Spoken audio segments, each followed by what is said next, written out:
Welcome to Walkabout the Galaxy, the fun astronomy podcast where the science is universal, the opinions are personal, and the temperature is rising. That's a good sound effect, although it didn't really quite. If we rehearsed that, maybe we could have arranged things. Yeah. And the ice cubes are rattling. Oh no! Now we missed this. We are Strange, Charm, and Down the Astrocorks, also known as Josh Caldwell, Addie Dove, and Audrey Martin. Coming to you from the new Walkabout studio at the University of Central Florida, where we're still working out the electronic kinks. Yep. Perpetually. Mm-hmm. Subscribe to us on Facebook, Instagram, and YouTube. You can contact us at wtg@ucf.edu with questions, suggestions, and compliments. Our stumper today is Olympic Soul, as Jim Cooney would say. Mm-hmm. He wouldn't.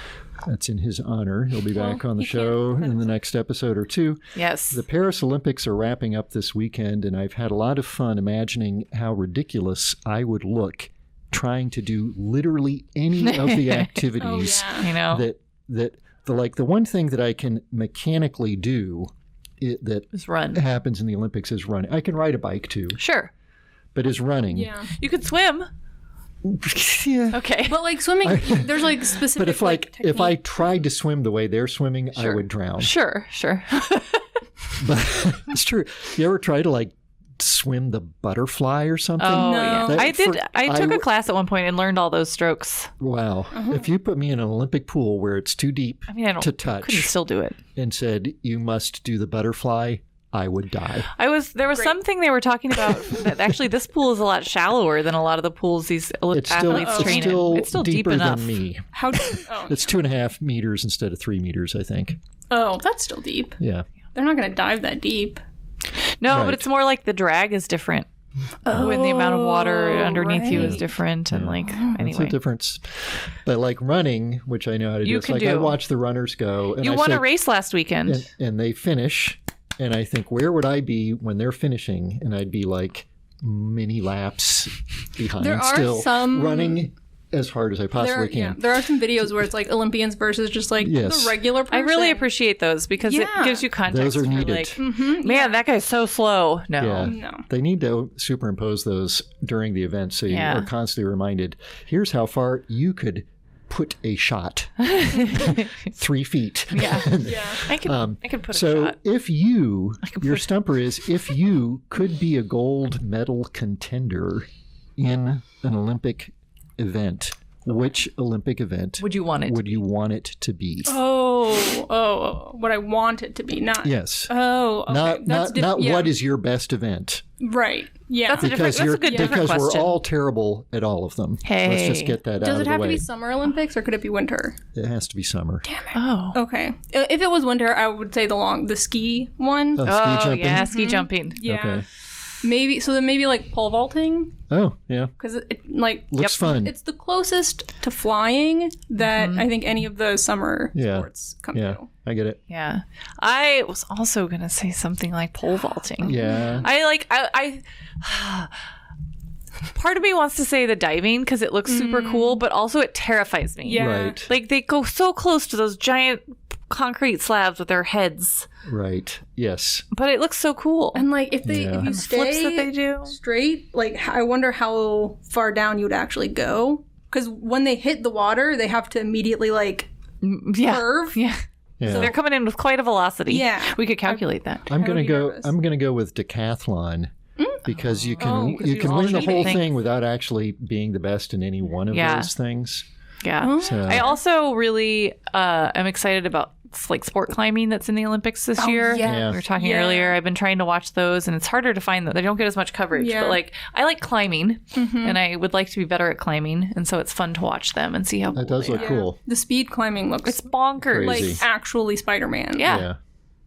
Well, today Oh, should we say gyms? Oh yeah, Jim's Jim. would be breaking. top quark Jim Cooney let us know that his would be breaking. He did say breakdancing. Formerly known as breakdancing to folks Yeah. from When his did and it my become generation. I did not Named. know that. I got really confused. I learned that it was called breaking when I was hearing about it at the Me Olympics. too. Okay. Breaking, aka breakdancing. Right. So, I don't know why. Yeah. Why is it? I guess maybe it's to distance it from like dancing. Dancing. Right. It's to make it a more of an athletic gymnastic type activity. but it's not different, is it? different than it used to be? I don't know. Everything's different than it used to be. Fair. That's fair. Well, today we'll talk about geophysics and the Drake equation, which may become different than it used to be. Oh. Rogue planets, Starliner, and so much more. But first, this episode of Walkabout the Galaxy is brought to you by the Perseids. Because they're happening right now. They're happening right now. Yeah. Celebrate the summer with nature's very own fire. I was kind of expecting a reaction. To say something? I don't know. Sometimes when I say... Sometimes I get some kind of reaction. That one was like... I've been kind of disappointed with lack of reactions to some of my stuff lately. Sorry. You know what I'm talking about. I do. Yeah. I do. What? Outside of the pod. Yeah. Outside of the pod. This episode of Walkabout the Galaxy is brought to you by the Perseids. Whoa! Now we're talking. Celebrate the summer with nature's very own fireworks display, the Perseids, depositing dust and pebbles in the Earth's atmosphere every summer for thousands of years thanks to Comet 109P Swift Tuttle. Let the Perseids brighten your night. With each gram of cometary material carrying more energy than a car on the highway, let the Perseids put some pop in your party. With one visible meteor each minute shining as brightly as a dim star for a second, don't throw away your lights, but do turn them off to let the Perseids streak across your sky to remind you that we're all on spaceship Earth. The Perseids, just you watch. AMC. Oh, that's pretty good. The Olympics. Oh. Audrey is gonna get the win on this. The Stars Network. Okay. My second guess was going to be HBO, which would have been a little bit closer, but yeah. Olympics would have been also. Space news. So there's some interesting updates about the Starliner situation. They're not stuck. They're still not stuck. They still have a way to get home, but it definitely seems to be a little bit less, a little bit more worrisome, or... Well, they're going to be up there for longer. It sounds like they're potentially going to be up there for longer. There's disagreement between the NASA managers and the Boeing engineers about what's the right course of action. Okay. And it sounds like the NASA managers are just like, you know what? There's just so many questions. Let's bring them home on a different capsule, which would delay their return until February of 2025. That's what I heard. So then you're kind of getting into Gilligan's Island territory, right? Your 3-hour tour. Yeah, I feel like we're already in some Gilligan's Island territory. Yeah. So I bet we could make a cute graphic for that. Gilligan's Island, mm-hmm. but it's sunny and butch. So they're up there for potentially the long haul. That'd be kind of a drag. I don't know. It's a long time. I'm really curious. Like, if you're planning on a big long mission, it's like you're ready for it, but it's a lot different mentally when you think you're going up for like a couple weeks. It is very different. Yeah. And I think we had a stumper once, which was, what's your limit? We all, I think, want to go to space, but you don't want to go to space and be stuck in the space station for 10 years. No. 9 years, 8 years. No. At some point, you say yes. And where is that point? They're maybe getting close to that point.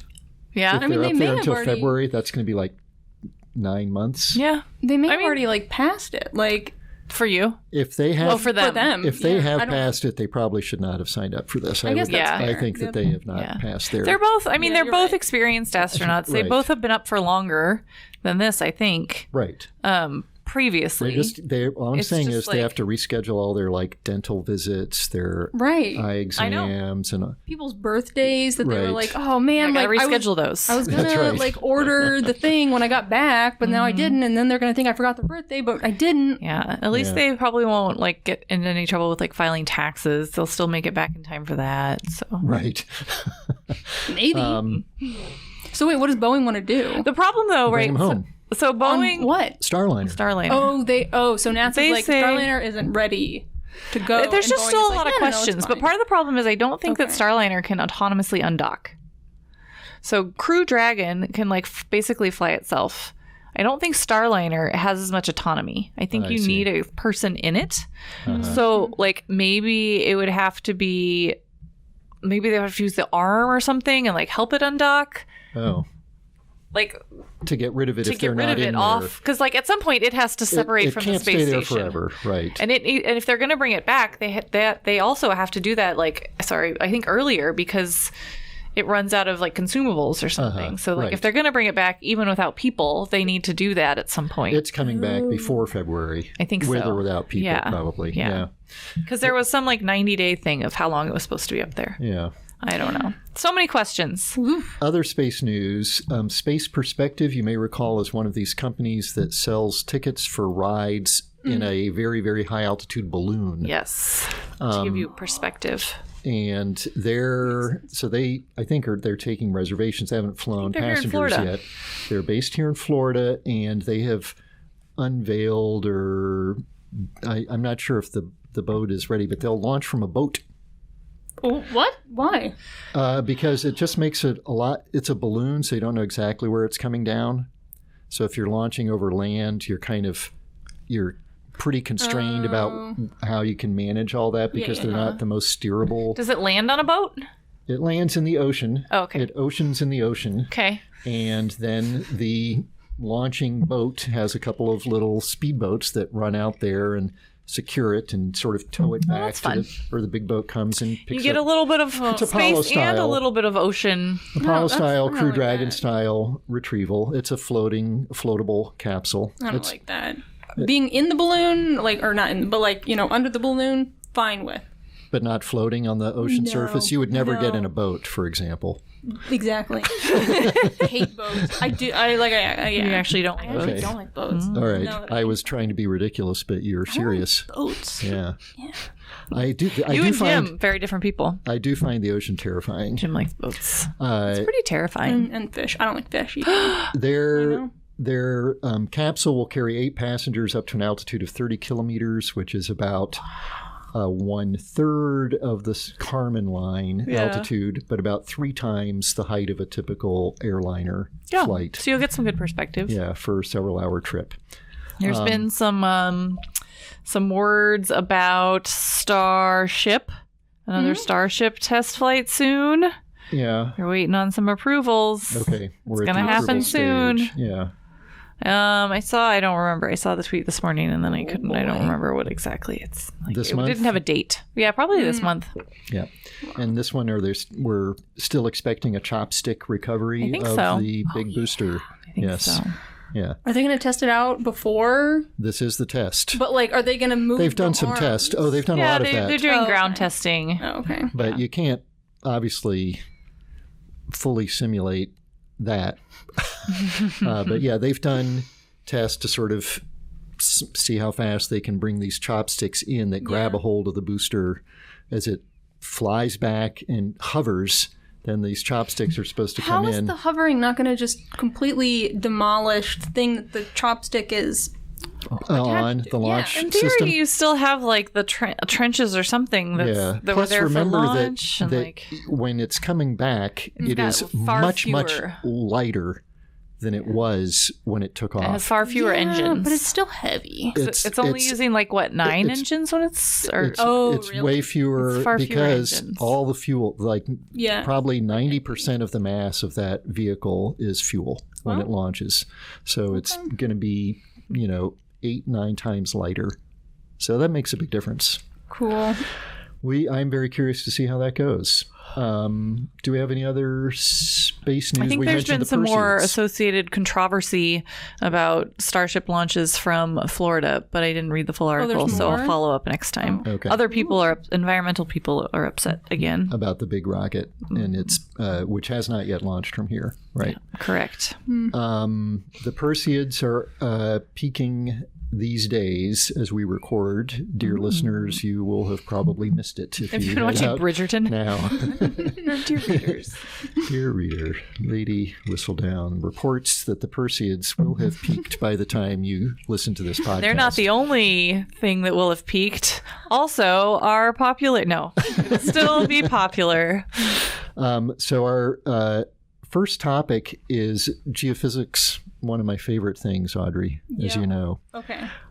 You alluded to this in a previous story. In a previous episode, we talked about the effects of plate tectonics on habitability. Right, yeah. And how that can be a thing that drives kind of change in motion and Right, stirring. But also in making a planet habitable. Right.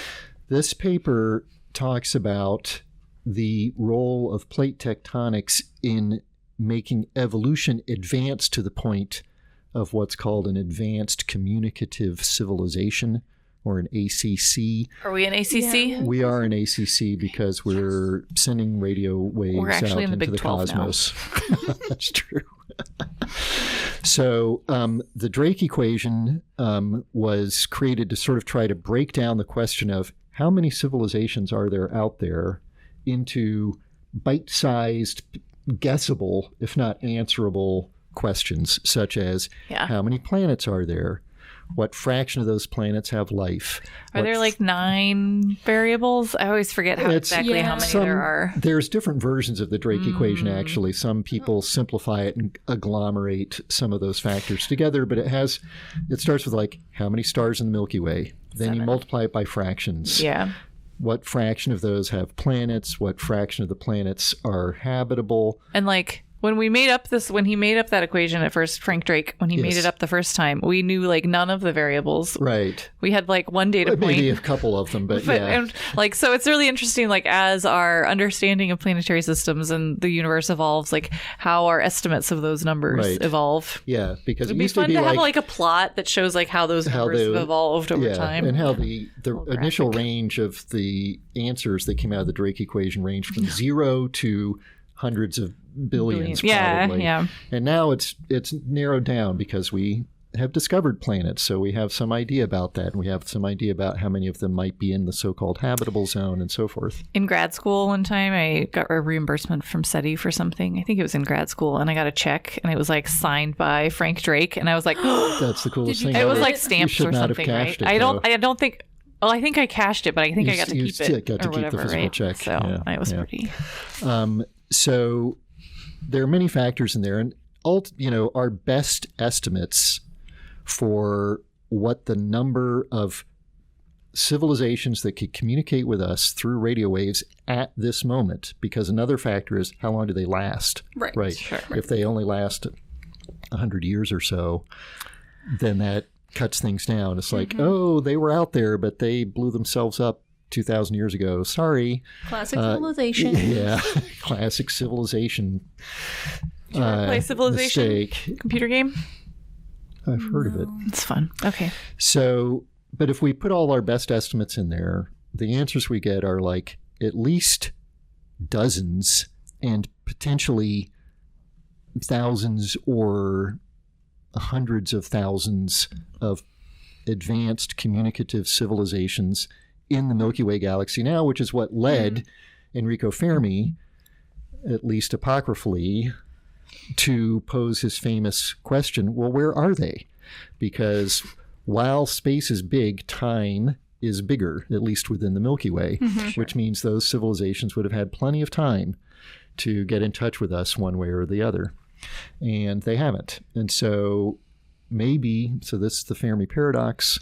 Where are they? Are they shunning us? Are they, or whatever?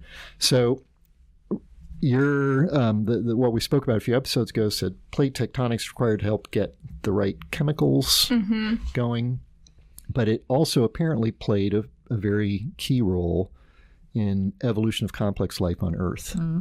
Interesting. So if you think about the history of life on Earth started 3.8 billion years ago, the sort of big advance in evolution only started about 1 billion years ago. So for most of the time of life existing on Earth, it was really boring. It was definitely not what you would call advanced communicative civilization. Okay, yeah. It wasn't boring for those microbes. Yeah. They're easily amused. Yeah. They're easily entertained. Yeah. But at that time, we had what they call single lid or something. So there was not multiple plates. There was convection happening underneath a single sort of like solid Venus lid, like Venus. Maybe, but now we think Venus is more complicated than that. Right. Generally, Which is Venus is like one a reason why lid. things about Venus is interesting. Yeah. Then you get plate tectonics, which does two things. It lets things move around. It also gives you the possibility of oceans and continents because you need advanced land You don't need advanced land. You need land to be able to build a radio telescope on, for example. And you could build one in the ocean, but it'd be more challenging. It would be a big challenge. And so they proposed the introduction of 2 new terms in the Drake equation. Fraction of planets that have plate tectonics, FPT. Okay. And fraction of planets that have oceans and continents, FOC. Oh man, that's going to be really hard to estimate. Estimate, and also even with estimation, we haven't discovered any other planet with either. We haven't for most of these equations. That was my point to start. That's true. And we know something about what the planets out there are like. Yeah. So they make some arguments about what those variables are, and they're much less than 1. Those fractions are much less than 1. They've got to be less than 1, but they're much less than 1 by their best estimates, which then takes your number of ACCs down from at least 100 to not. So it potentially solves the Drake equation. You can then explain maybe we are the only advanced communicative civilization in the galaxy at this time. Right. Because the requirement is so strict that basically it's saying the Earth is so geophysically unusual that is why an advanced technological civilization has been able to develop on it. Okay. What was it that happened? What was the thing that made, or not? Why is Earth so special? No, what happened a billion years ago that makes it more interesting versus that's when plate tectonics kicked off. Life-wise. Why did then life accelerate? Or what was it that makes it interesting? Becoming early multicellular evolution of and simple more life complex. must happen in water, but late evolution of advanced life must happen on land. Yeah. So it's like the transition between like the going from the water amounts of land and water and interesting. Yeah. Yeah. And also with at a very oxygen, like the great oxygenation that happened with trees and also, land stuff. Right. So you need that, but you need it to be like water. You need there to be like the oxygen was building up during that time, and that's one of the other hypotheses for why things didn't really kick off until about 1 billion years ago, is that you were building up oxygen, which is this great chemical energy source, and you need lots of spare energy to become a more complicated life form. I need lots of spare energy these days. You need spare energy to remain a complicated life form. Yeah. I'm definitely simplistic sometimes these days. I'm feeling that too. Yeah. So it's pretty interesting. One of the things about evolution and diversification of species, like you evolve if there's competition. Yep. And for competition, there's got to be a difference. If everything is just the same, you've got 1 million microbes. Well, if you're just coated with a blanket of everything being identical, nothing is going to go on. Right. And so slight variations that give some sort of pull things around, and now I'm over here and I've got more sunlight, or I've got drier conditions or whatever. I'm going to develop a new biological trick and come back and, dominate. At the Olympics, at the Microbe Olympics. Right. Olympics. Yeah. Microbe Olympics. I don't know what they would do. So that's kind of cool, I thought.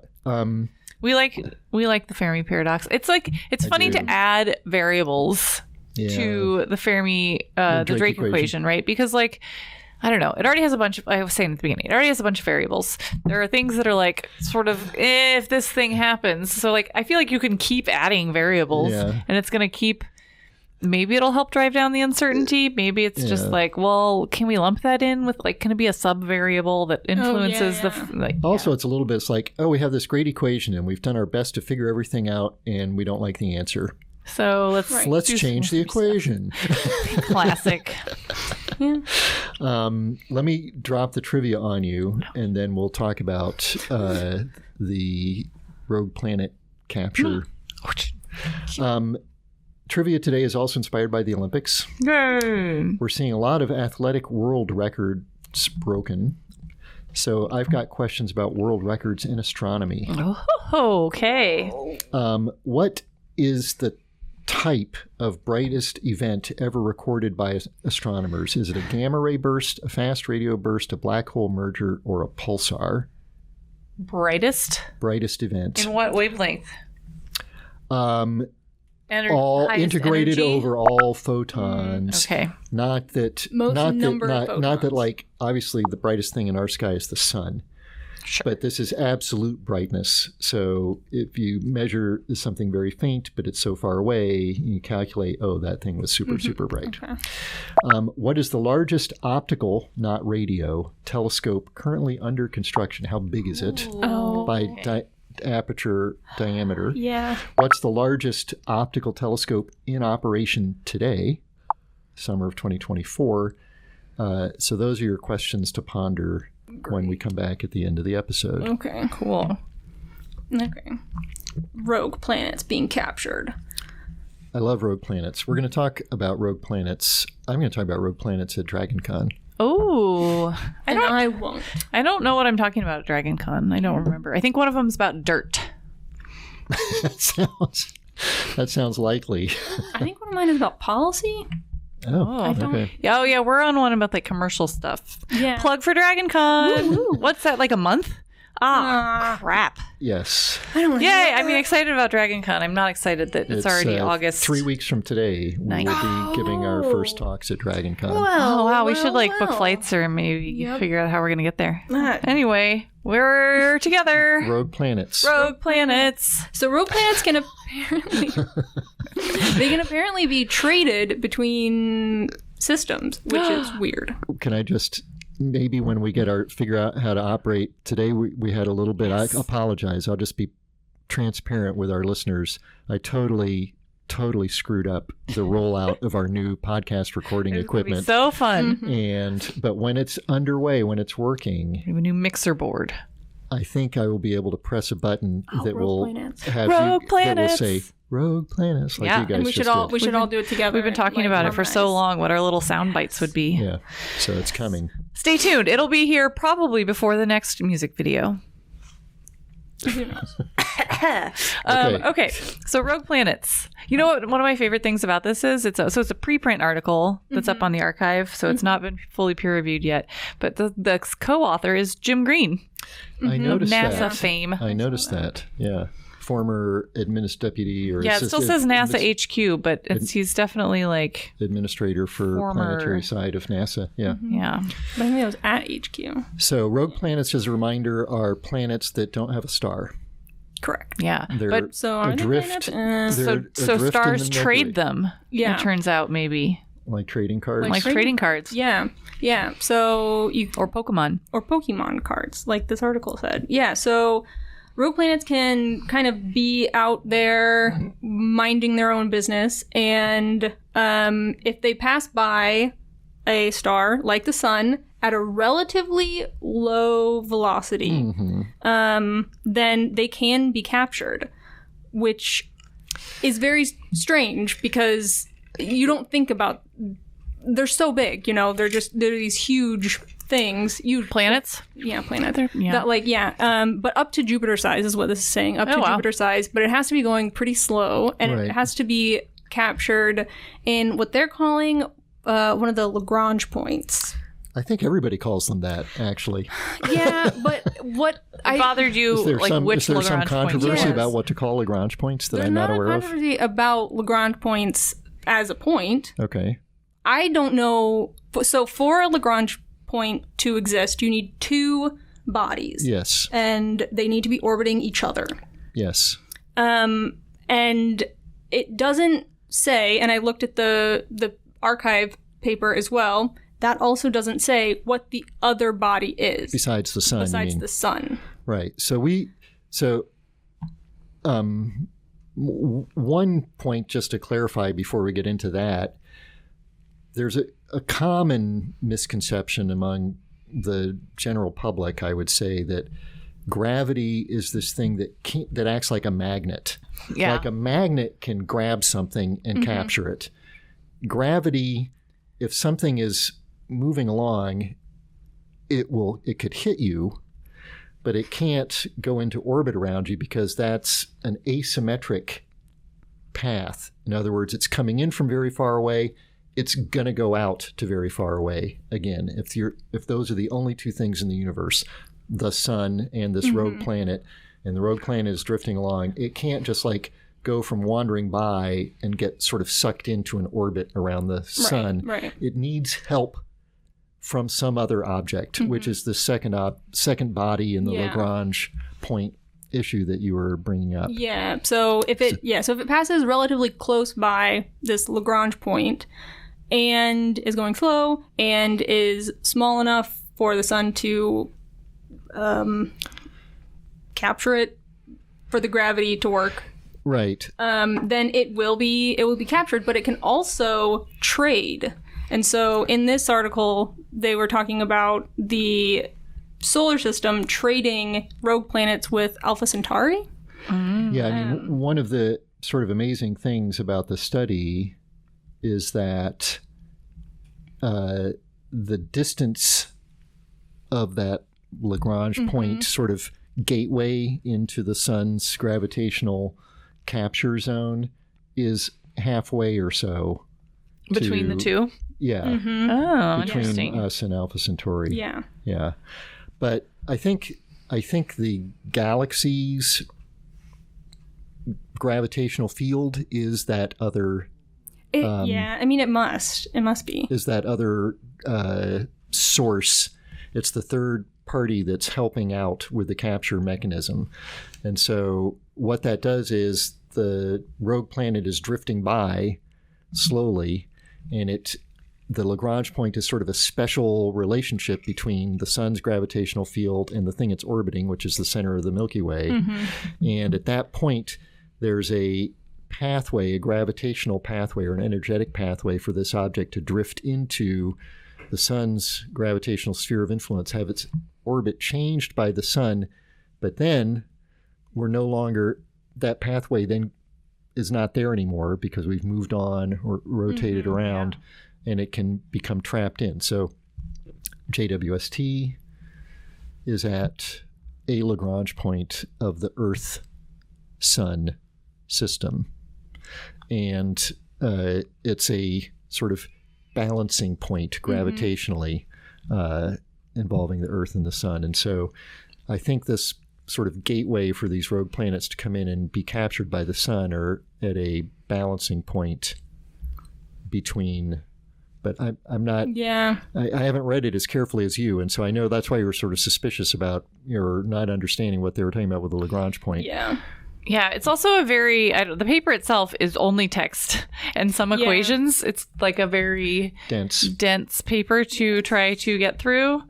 I think part of it is like a lot of sort of mathematical modeling, right, of like what these Lagrange points are, right? That all falls out of like mathematical modeling of where things are. And that's like the upper limit on that planet mass is just because in the Lagrange formulation, there's two bodies with mass, and the third one is considered to have zero mass. Right, it's a point. As it gets to be more massive, then it changes the equations. And then it's a three-body problem, and then... Right. And it's impossible. We all know you can't solve that. That's right. Yep. Yeah. And then there's also like we mentioned earlier, it has to be going at a certain speed, right? So it has to be going pretty slowly to be captured. And that's because of like what Josh said earlier, right? Is that like you have to be able to sort of like have this force on you for to sort of slip through this door that's cracked open. Yeah.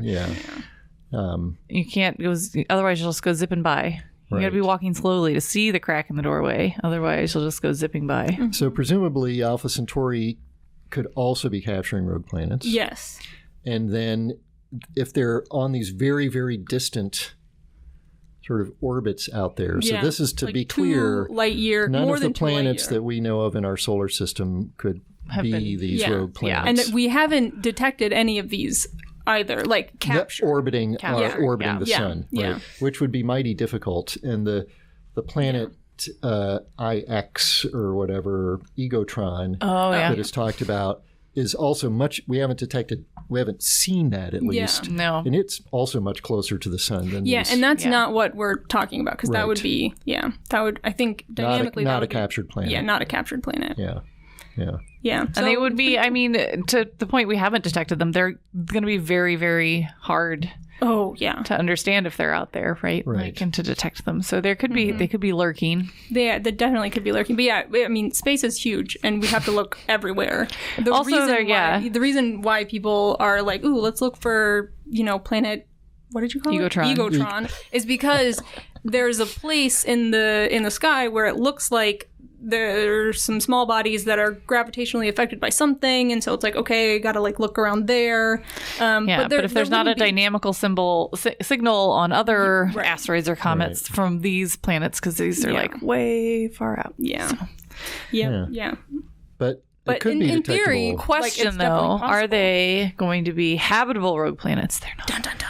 No. Maybe formerly habitable. Formerly habitable. What happens if one comes in and then we get ejected? Yeah, then we will soon become a formerly habitable planet ourselves. Very soon. Right, yeah. Won't take too long. All righty. Don't tell Brendan. Okay, yeah. We don't need to scare him anymore. What kind of event was the brightest event ever recorded by astronomers? Was it a gamma ray burst, a fast radio burst, Fermi, black hole merger, or a pulsar? What was the first one? Gamma ray burst. A Gerby. A grub. I think a I'm grub. going to say a grub. You're both right. Yeah. Yes. Nicknamed the boat brightest of all time. Ooh. GRB 221009A. We talked about this. Lasted about 7 minutes and is estimated 7 minutes? to have That's pretty impressive. Whoa. No comment.